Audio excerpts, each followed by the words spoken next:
शोभन और अनेक गुणों से युक्त था। उसमें पन्नों से जुड़े हुए स्वर्ण के खंभे थे। अनेक प्रकार की स्फटिक मणियों से सुशोभित भवन में वह निवास करने लगा। सिंहासन पर बैठ गया। श्वेत छत्र और चमर प्राप्त हो गए। किरीट, कुंडल, हार, बाजूबंद इनसे सुशोभित हो गया। गंधर्व और अप्सरा का सेवन करने लगा। वह शोभन दूसरे इंद्र की तरह शोभा का प्राप्त हुआ। मुचकुंदपुर में रहने वाला एक सोम शर्मा नाम का ब्राह्मण तीर्थ यात्रा के लिए भ्रमण करता हुआ आया। उसने राजा के जमाई को देखा। वह उसके पास गया। उस शोभन ने शीघ्र सिंहासन से उठकर ब्राह्मण को नमस्कार किया और अपने ससुर की कुशलता क्षेमत पूछा और अपनी स्त्री चंद्रभागा तथा नगरवासियों की भी कुशलता पूछी। सोम शर्मा बोला, हे राजन, तुम्हारे ससुर के घर में सब कुशल है। चंद्रभागा भी कुशल है और नगर में सर्वत्र कुशलता है। हे राजन, आप अपना कुशल वृत्तांत कहिए। मुझको बड़ा आश्चर्य है।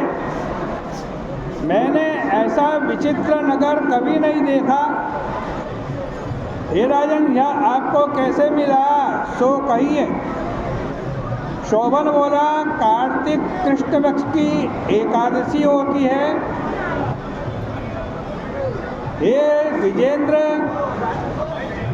उसका उपवास करने से यह अस्थिर पुर मुझको मिला है। हे द्विजोत्तम, जिस तरह यह अटल हो जाए ऐसा करिए।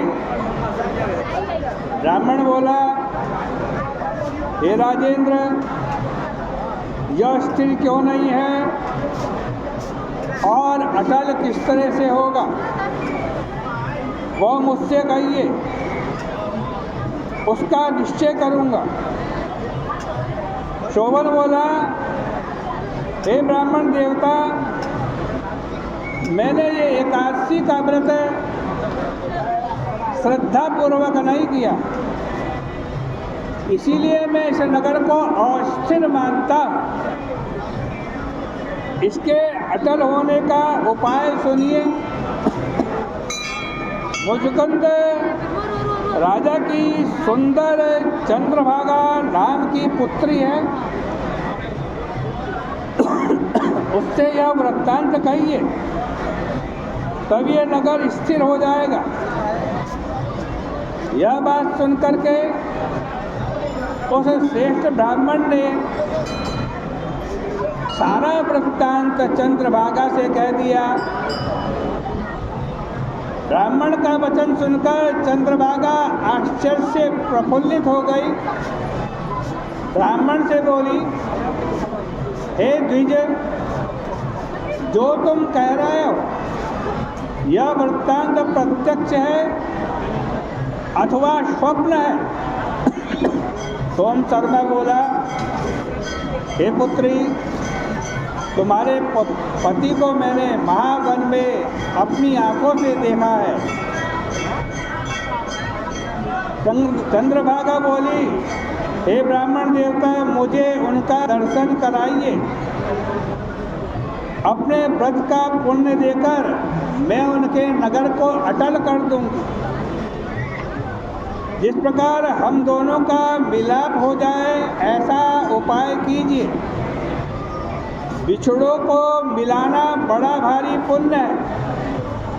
यह सुनकर सोम शर्मा उसके साथ चला गया। मंदराचल पर्वत के समीप में वामदेव के आश्रम में सोम शर्मा गए। वामदेव जी ने उनका कहा हुआ सारा वृत्तांत सुना। उज्ज्वल चंद्रभागा का वेद मंत्र से अभिषेक किया। ऋषि के मंत्रों के प्रभाव से और एकादशी के व्रत के प्रभाव से चंद्रभागा का दिव्य शरीर हो गया, दिव्य गति प्राप्त हुई।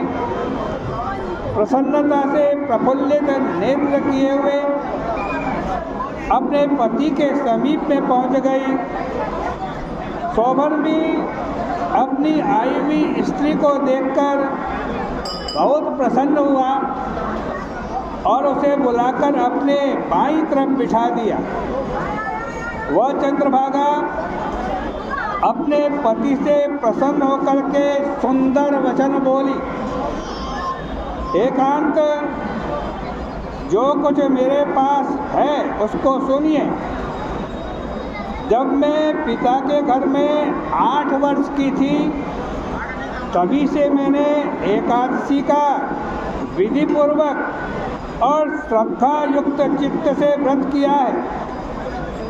उस पुण्य के प्रभाव से तुम्हारा नगर अचल हो जाए, महाप्रलय तक सब कार्य पूर्ण होंगे।